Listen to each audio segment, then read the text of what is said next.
En general estamos acostumbrados a que entre más duras sean las penas judiciales, más asquerosas las cárceles y más policías haya, menos crímenes va a haber. La política crema la justicia en nuestro país, ¿pero es realmente así? Bueno, no tanto. Por ejemplo, cuando Juan Diego Castro casi hace un golpe de Estado en 1995, estaba reclamando por mayores penas a la Asamblea Legislativa y esta terminó aprobando duplicar la pena máxima por homicidio, de 25 a 50 años. ¿Disminuyeron los homicidios? No. De hecho, la tasa de homicidios aumentó. Eso es como tratar de curarse una diarrea tomando agua de caño. ¿Y es cierto que el sistema judicial es un relajo y nadie va a la cárcel? No, cada vez va más gente a la cárcel. En 1994, por cada 100.000 habitantes, teníamos 109 personas privadas de libertad. Hoy tenemos más de 370, casi el cuádruple. Tenemos las cárceles a reventar, pero el país no es más seguro gracias a eso. Muchos expertos consideran que el modelo carcelario actual más bien promueve que se cometan más crímenes, porque en vez de darle capacidades a la gente, las estigmatiza, les cierra posibilidades laborales y termina por convertirlos en delincuentes profesionales. Véalo de esta forma, si la cárcel es la universidad del crimen, hoy tenemos más estudiantes que nunca. Algo así como decir que la U Latina tiene más estudiantes que nunca, pero no por eso somos un país más educado.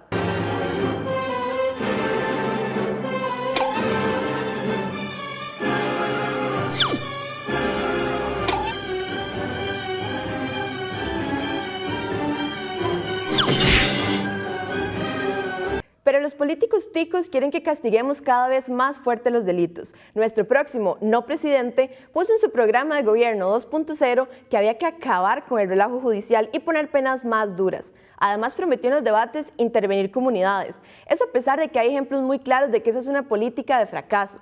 Por ejemplo, en México, en el 2008 arrancó la guerra contra las drogas, lo que generó una intensa disputa por el poder entre distintos grupos criminales, que cuadruplicó la tasa de homicidios en unos pocos años. Algo un poquito más crudo que unos mariachis disparándose con guitarras. En Río de Janeiro se intervinieron favelas, así como Fabri prometió meterse a la Carpio y la Leo. Pero en Río de Janeiro ya saben que eso no sirve, porque hoy en día el 16% de todos los homicidios son cometidos por la policía. Muchos son ejecuciones a sangre fría de personas inocentes para encubrir crímenes cometidos por policías corruptos. Así muy Linces style.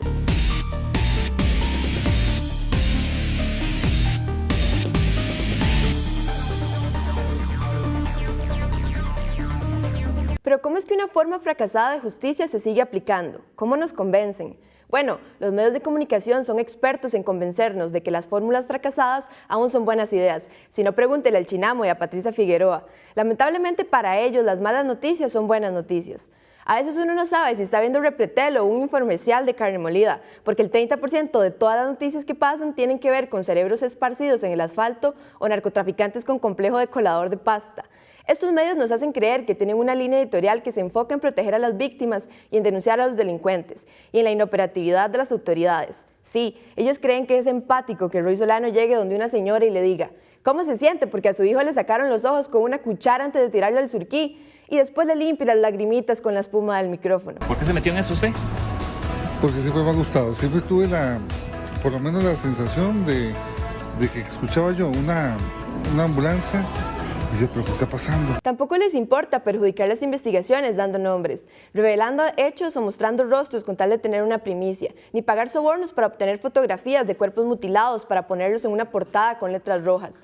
Llegan al punto de mentir descaradamente, como cuando dijeron que el asesino de Liberia era golondrina del gobierno, solo para generar morbo y miedo, porque saben que la paranoia hace más viable su modelo de negocios. Parker, no te pago por tu sensibilidad, te pago por... ¡Ahora no! Te pago porque ese hombre araña loco posa para ti. Esto nos provoca una sed de venganza que finalmente se vuelve contra nosotros mismos, porque al final, ¿quién realmente va a la cárcel? Según el Estado de la Nación, la población carcelaria son mayoritariamente hombres jóvenes de clase obrera, con pocas posibilidades de empleo y una baja escolaridad. 9 de cada 10 privados de libertad no terminó el colegio, y 7 de cada 10 mujeres en la cárcel son amas de casa, la mayoría por delitos de narcomenudeo. O sea, es gente que se parece más a usted y a mí, que no cometen crímenes violentos, sino que intentan mejorar sus ingresos. La economía empeora por culpa de los políticos, pero los pobres son los que van a la cárcel. Es como el doctorcito, siempre saboteando las posibilidades del PUSC de volver a ganar una elección. ¿Pero por qué es así? Bueno, tal vez hace falta un recuento histórico de dónde surgió la idea de meter gente a la cárcel. Uno imagina que siempre han existido y es la forma más obvia de lidiar con los criminales. Pero realmente no. La cárcel antes se usaba para meter a criminales políticos y prisioneros de guerra. Para un crimen común se usaba otro tipo de castigos. El delincuente casi siempre tenía que pagarle plata a sus víctimas para compensar lo que hizo. Si hay algo que me gusta es pasar revista a los presos. ¡Ay, me encanta el encierro! Las cárceles modernas surgen con el capitalismo, cuando los círculos de pobreza alrededor de las nuevas ciudades industriales comenzaron a generar un problema. ¿Y cuál era la solución más fácil? Encerrar pobres, como siempre. La gente con poder económico y político es la que hace las leyes. Por eso, si usted se roba una lata de atún de Walmart, lo mandan a comer mierda a la Reforma. Pero si roba millones de dólares evadiendo impuestos, de fijo no le hacen nada. Ah, y no se preocupe porque tenemos distintos tipos de cárceles, dependiendo de quién sea. Por ejemplo, le ofrecemos el Centro Penitenciario Vilma Curling, si usted es mujer, el Centro de Formación Juvenil Surquí, si es menor de edad, el Centro Penitenciario para el Adulto Mayor, si es un viejito delincuente, y cárceles en San Ramón, Pérez Celedón, San Sebastián, Cartago, Liberia y Punta Arenas, por si es la ratica promedio.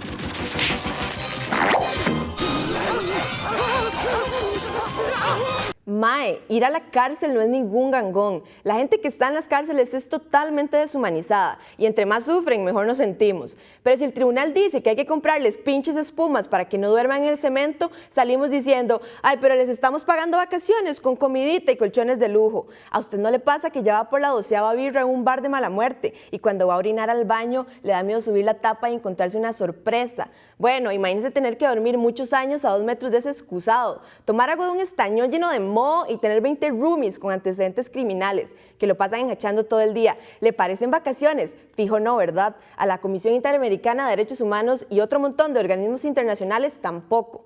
Por eso critican a Costa Rica por dar condiciones denigrantes e inhumanas a la población privada de libertad. Esas condiciones inhumanas solo sirven para aumentar la criminalidad y la violencia dentro y fuera de las cárceles. Por eso es importante desmitificar lo que los medios sancionalistas llaman liberación masiva de reos. Hay 2 formas en las que nos engañan los noticieros con esto. La primera es cuando a una persona le abren un proceso judicial pero no le dan prisión preventiva, porque el juez no consideró que hubiera peligro de fuga. Eso no significa que esa persona quede libre, no. Igual pasa por un juicio para determinar si es culpable o no. Están a punto de entrar a la corte de Morty Durham Jr., donde las personas son reales, los casos son reales, las sentencias son absolutas. Esta es su corte. Él es el juez Morty. La segunda es cuando un juez del Poder Judicial, que es independiente y no sigue órdenes del gobierno, dictamina que hay que reducir el hacinamiento carcelario y busca a personas que estén muy próximas a cumplir su pena, que se porten bien y consigan brete. Con estas características los pasan a algo que se llama régimen semi-institucional.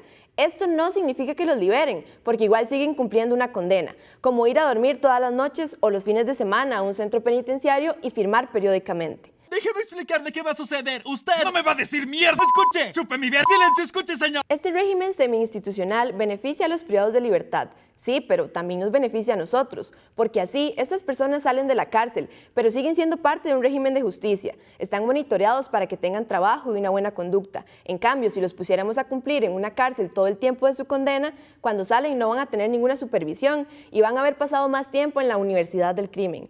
La tasa de reincidencia con el régimen semi-institucional es de 2%, sin este sería mucho mayor. Y si nos beneficia, ¿por qué no lo aplicamos más?